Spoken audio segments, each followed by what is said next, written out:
ตัวกราบพระทำวัดเย็นครับ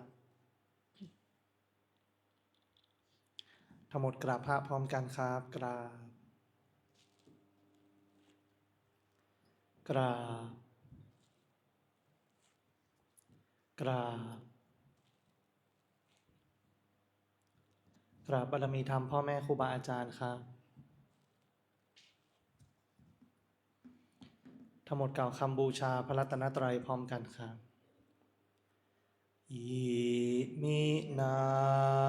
สการนะพุทธังอภิปูชยามะอิมินาสการนะธัมมังอภิปูชยามะอิมินาสการนะสังฆังอภิปูชยามะอะระหังสัมมาสัมพุทโธภควาพุทธังภควันตังอภิวาเทมิสวากขาโตภควตาธัมโมธัมมังนามัสสามิสุปฏิปันโนภควโตสาวกสังโฆสังฆังนะมามิเปิดหนังสือหน้าที่4ครับ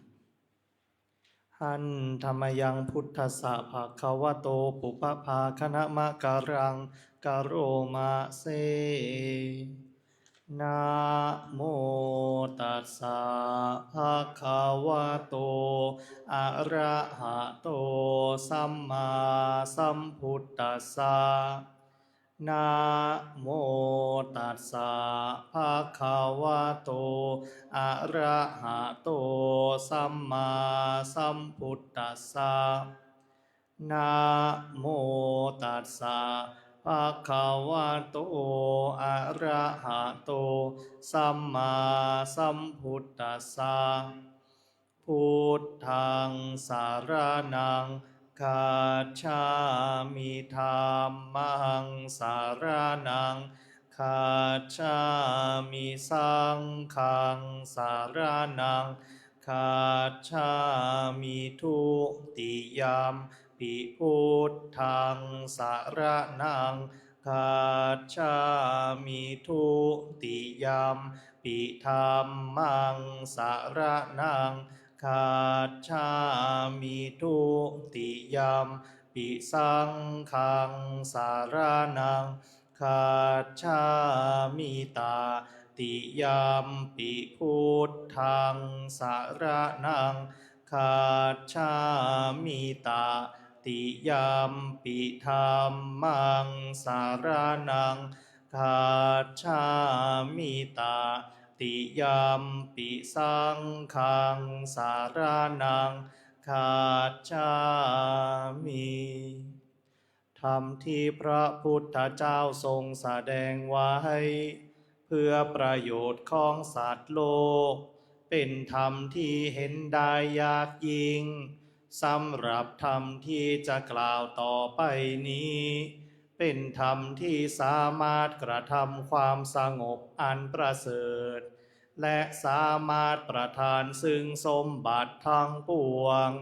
เป็นเครื่องสงบเหตุร้ายทั้งปวงเป็นเครื่องป้องกันอมนุษย์และยักษ์เป็นเครื่องระงับความตายก่อนกำหนดเวลา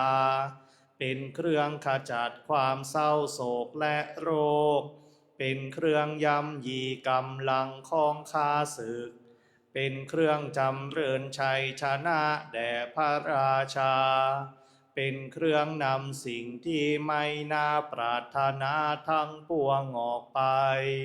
เป็นธรรมอันประเสริฐ ข้าพระเจ้าจักแสดงคุณธรรมเช่นนั้นตามสภาพที่เป็นจริงที่ใด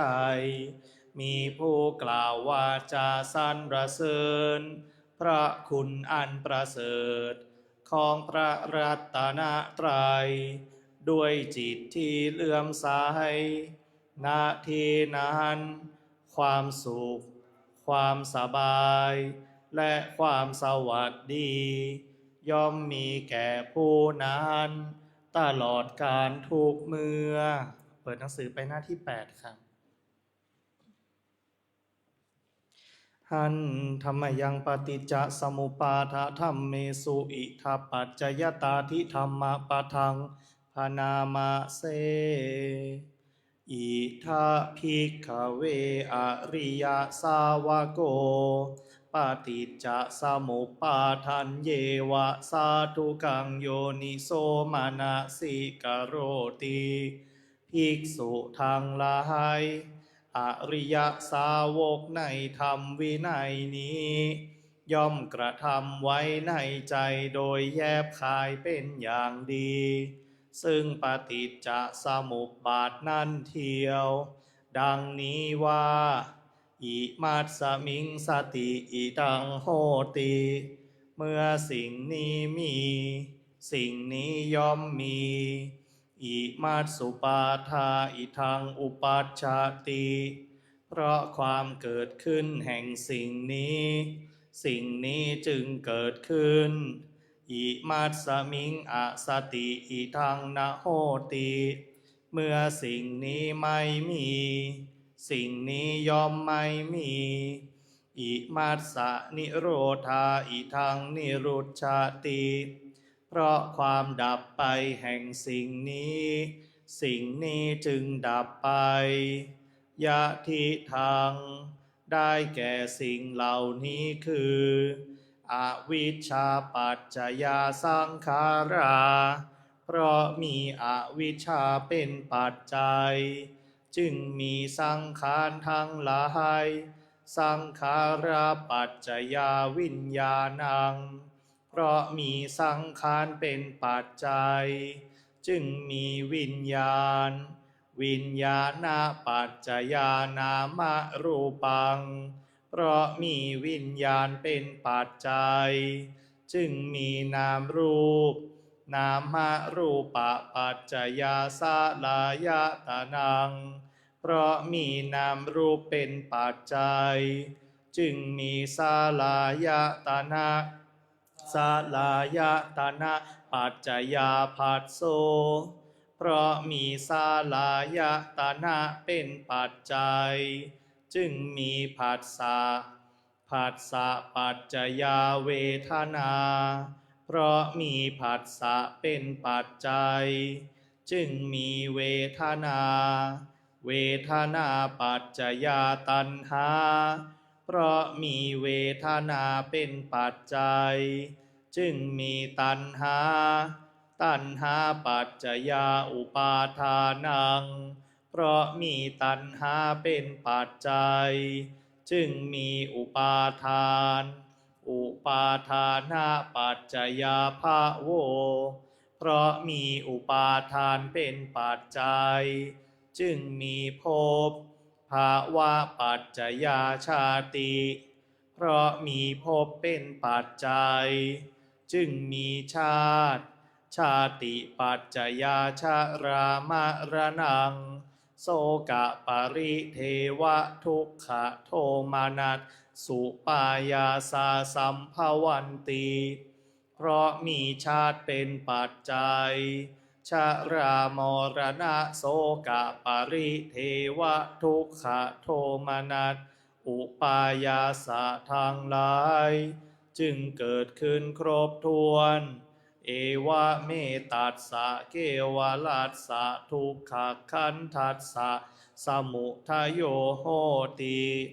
ความเกิดขึ้นพร้อมแห่งกองทุกข์ทั้งสิ้นนี้ย่อมมีด้วยอาการอย่างนี้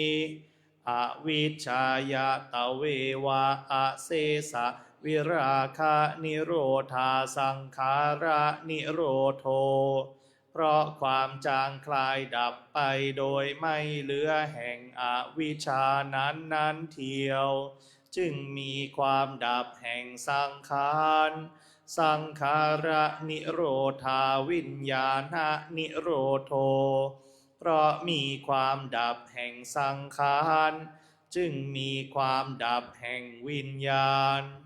วิญญาณนิโรธานามรูปะนิโรโธเพราะมีความดับแห่งวิญญาณ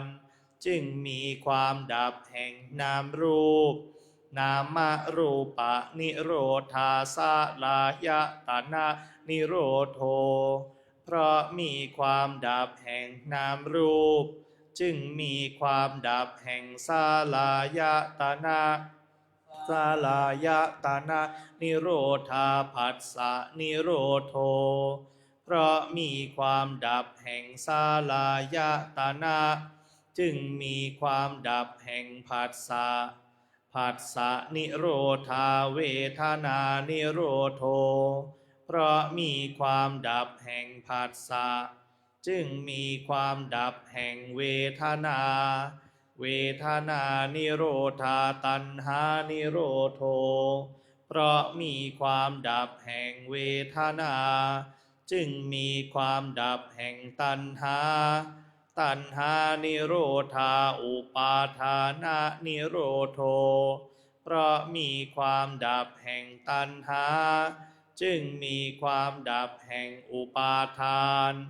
อุปาทานะนิโรธาภาวะนิโรโธ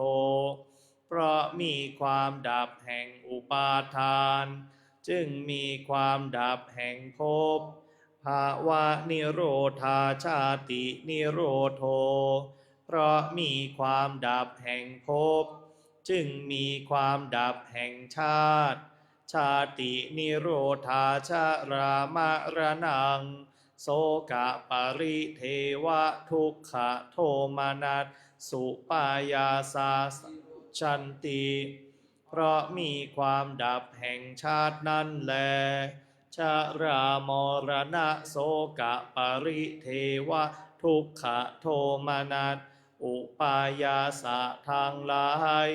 จึงดับสิ้นเอวะเมตัสสะเกวลัสสะทุกขคันทัสสะนิโรโธโหติติความดับลงแห่งกองทุกข์ทั้งสิ้นนี้ย่อมมีด้วยอาการอย่างนี้ดังนี้เปิดหนังสือไปที่หน้า49ครับหน้า49หันธรรมยังมหาสติปัฏฐานธรรมปทังพนามะเสดูกะระภิกษุทั้งหลายภิกษุพิจารณาเห็นธรรมในธรรมอยู่อย่างไรเล่าภิกษุในธรรมวินัยนี้พิจารณาเห็นธรรมในธรรมคือนิวรณ์ห้าภิกษุพิจารณาเห็นธรรมในธรรมคือนิวรณ์ห้าอย่างไรเล่าภิกษุในธรรมวินัยนี้เมื่อกามฉันมีอยู่ณภายในจิตย่อมรู้ชัดว่ากามฉันมีอยู่ณภายในจิตของเราหรือเมื่อกามฉันไม่มีอยู่ณภายในจิตย่อมรู้ชัดว่ากามฉันไม่มีอยู่ณภายในจิตของเราหนึ่งกามฉันที่ยังไม่เกิดจะเกิดขึ้นด้วยประการใดย่อมรู้ชัดประการนั้นด้วยกามฉันที่เกิดขึ้นแล้วจะละเสียได้ด้วยประการใดย่อมรู้ชัดประการนั้นด้วยกามฉันที่ละได้แล้วจะไม่เกิดขึ้นต่อไปด้วยประการใดย่อมรู้ชัดประการนั้นด้วยอีกอย่างหนึ่งเมื่อพยาบาทมีอยู่ณภายในจิตย่อมรู้ชัดว่าพยาบาทมีอยู่ณภายในจิตของเรา หรือเมื่อพยาบาทไม่มีอยู่ณภายในจิต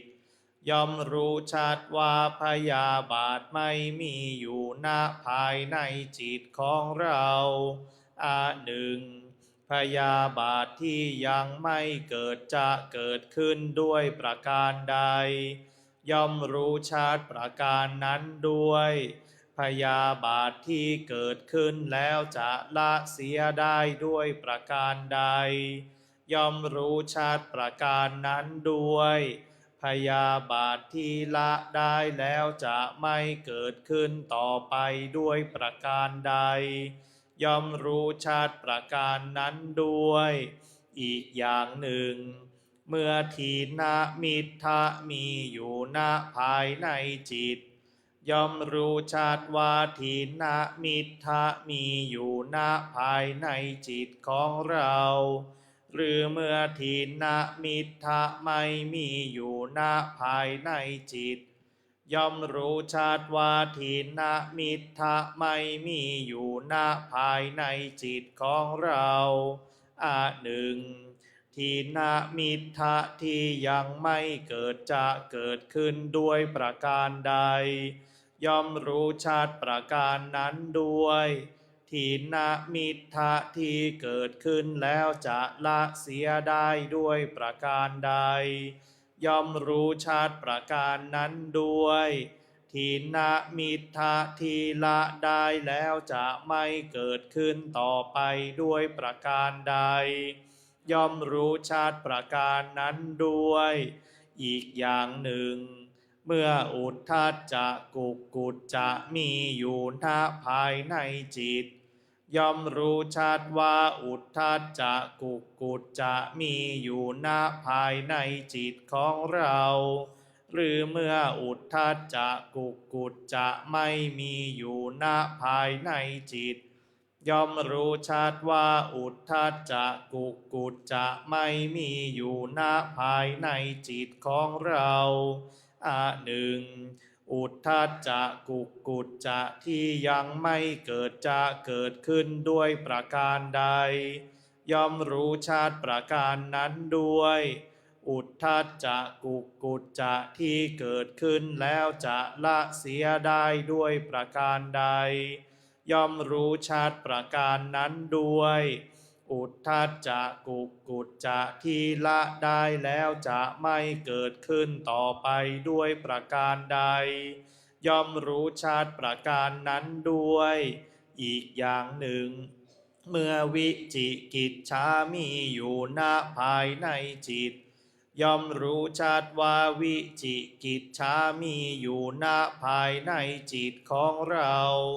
หรือเมื่อวิจิกิจฉาไม่มีอยู่ณภายในจิต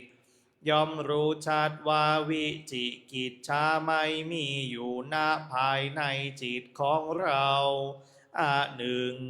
วิจิกิจฉาที่ยังไม่เกิดจะเกิดขึ้นด้วยประการใดย่อมรู้ชัดประการนั้นด้วยวิจิกิจฉาที่เกิดขึ้นแล้วจะละเสียได้ด้วยประการใด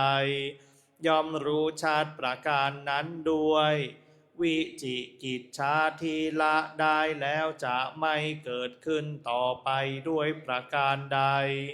ย่อมรู้ชัดประการนั้นด้วยดังพันนามาชนี้ภิกษุย่อมพิจารณาเห็นธรรมในธรรมภายในบ้างพิจารณาเห็นธรรมในธรรมภายนอกบ้างพิจารณาเห็นธรรมในธรรมทั้งภายในทั้งภายนอกบ้างพิจารณาเห็นธรรมคือความเกิดขึ้นในธรรมบ้างพิจารณาเห็นธรรมคือความเสื่อมในธรรมบ้างพิจารณาเห็นธรรมคือทั้งความเกิดขึ้นทั้งความเสื่อมในธรรมบ้างย่อมอยู่อีกอย่างหนึ่งสติของเธอที่ตั้งมั่นอยู่ว่าธรรมมีอยู่ก็เพียงสักว่าความรู้เพียงสักว่าอาศัยระลึกเท่านั้น เธอเป็นผู้อันตันหาและทิฏฐิไม่อาศัยอยู่แล้ว และไม่ถือมั่นอะไรอะไรในโลก ดูกระภิกษุทางหลาย อย่างนี้แลภิกษุชื่อว่า พิจารณาเห็นธรรมในธรรมคือนิวรณ์ห้าอยู่เปิดหนังสือหน้า89ครับชหายันโตโพธิยามุนเลสากายานังนันติวัตตโนเอวังตวังวิจัยโย